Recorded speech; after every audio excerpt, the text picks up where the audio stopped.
Bonjour, donc Luc Ménage, directeur des ventes sur la partie impression continue et commercial print. Donc, pour notre part, chez Ricoh, c'est la première fois qu'on participe au congrès de Munich. C'est un changement. Vous allez voir pourquoi, en fait, dans l'évolution un peu des produits. Donc, l'idée de la présentation aujourd'hui, c'est de vous présenter un petit peu Ricoh. Sur les gammes, je dirais, il y a une partie de la gamme que vous connaissez sur la partie tonnerre, mais après, il y a d'autres choses que vous connaissez sans doute un petit peu moins. Donc, rapidement, le groupe Ricoh s'est créé en 1936, c'est un groupe japonais, c'est 97 000 personnes dans le monde. Au niveau de la France, on est basé à Rungis, 600 millions d'euros de chiffre d'affaires, on est leader sur la partie multifonction, donc ça, le core business. Et sur la partie production qui nous intéresse plus, à peu près 23% de part de marché. Une spécificité aussi sur la France, on est une entité qui fait une diversification, où on produit en fait du papier thermique pour tout ce qui est TPE et autres besoins en papier thermique qui est à Colmar. Aujourd'hui, au niveau de l'offre Ricoh, donc on a historiquement, comme je le disais, la partie Office, avec donc les multifonctions, tous les services IT qu'on essaie de développer autour pour faire de la vente additionnelle. On sait aujourd'hui que cette activité est très concurrentielle et de moins en moins, on va dire, rentable. Et quelque part, on travaille pour se diversifier, pour se transformer. Et toute cette transformation, en fait, elle passe par un développement du côté commercial print. Donc la partie qu'on connaît avec nos machines tonnerres de production, une partie industrial printing, où là on est plus sur de la 3D et des développements de tête jet d'encre, par exemple. Donc c'est vraiment effectivement l'avenir de Ricoh vers ce développement de l'impression de production et industrielle. Au niveau de la philosophie, au niveau de la production, c'est quoi? Offrir de la valeur ajoutée par des solutions, du logiciel, par de la valeur ajoutée sur les machines, une 5e couleur, du vernis, la capacité d'imprimer sur des médias plus épais, plus spécifiques, accompagner bien sûr nos clients dans la partie rentabilité, proposer des solutions innovantes. Alors quand on dit proposer des solutions innovantes, on a aujourd'hui sur la partie production une personne qui nous aide et qui peut vous aider en fait dans le développement. C'est-à-dire qu'aujourd'hui, on s'applique à effectivement vous vendre des machines de production, que ce soit des presses feuille à feuille ou des presses continues. Mais l'idée aussi, c'est que dans vos projets, on a une personne qui est dédiée sur la partie finishing, qui peut vous conseiller, qui peut vous accompagner et qui peut même, dans un esprit en fait de développement, vous mettre en relation avec des équipes d'ingénieurs au niveau du Japon pour développer des solutions spécifiques. On a par exemple là, la semaine prochaine au Portugal Cédebourg, on va faire voir en fait une machine, une Pro 7200 en ligne avec de la finition. Donc c'est vraiment quelque chose sur lequel on va développer et avancer.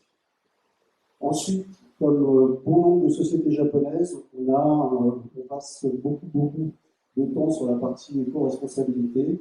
On est vraiment en ligne avec la COP 21 et derrière, on a pour vision de passer en 100% énergie renouvelable pour 2050.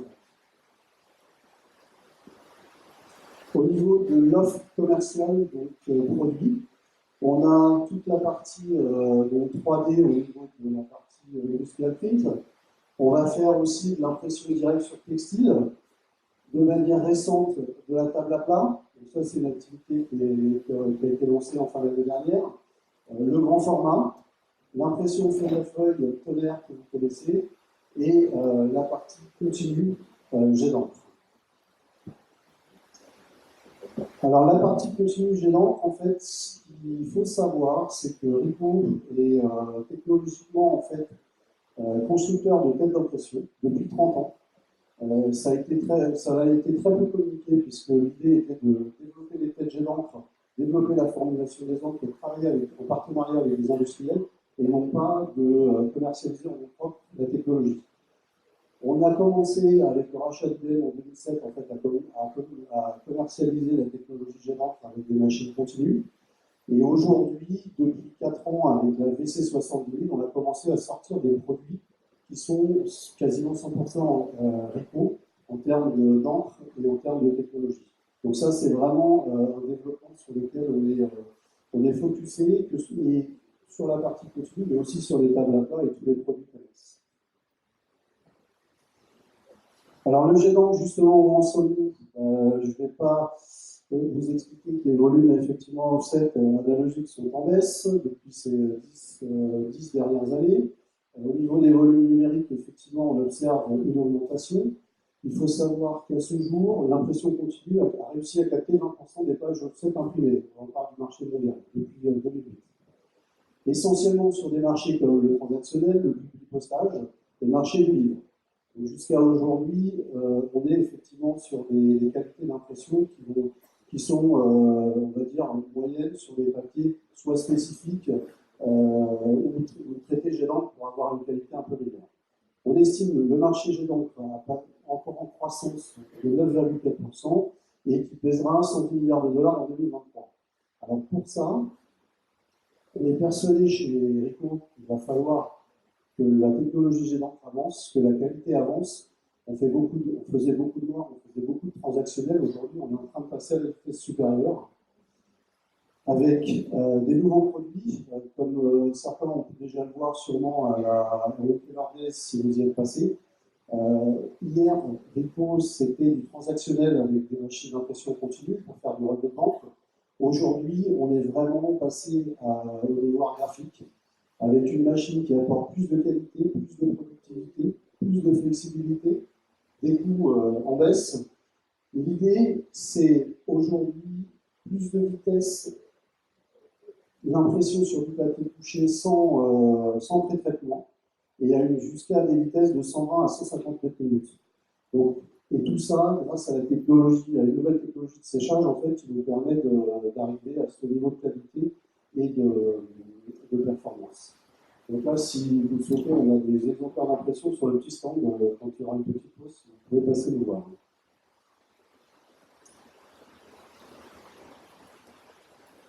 Donc l'idée aujourd'hui chez RICO, on pense vraiment que l'impression est en vie et vivante. Pourquoi? Parce qu'effectivement, avec l'offset, avec le jet d'encre qualité art graphique, on va pouvoir aller capter des volumes offset pour développer des nouvelles applications, vous accompagner sur des nouveaux marchés, et puis essayer, avec de la co-construction, effectivement, d'adresser de nouvelles façons de travailler. Voilà. Merci. Merci. Des questions dans la salle? Questions dans la salle? Bon, je m'en poser alors. Bon. On sait que RICO, dans le domaine de l'électrophotographie, commercialise une partie de ses machines sur le marché du laveur en France via Heidelberg. Il y a relativement bon succès d'ailleurs avec ces machines. Aujourd'hui, ça se répartit comment entre vous? Est-ce que vous placez directement dans le laveur? Est-ce que c'est Heidelberg? Si c'est confidentiel, vous dites que c'est confidentiel. Non, je dirais pas. Enfin, bon, j'ai pas les chiffres. Je ne vais pas vous donner les chiffres exacts. Après, c'est vrai que ma vision, c'est qu'Heidelberg nous a vraiment permis d'accélérer les ventes sur le marché du laveur.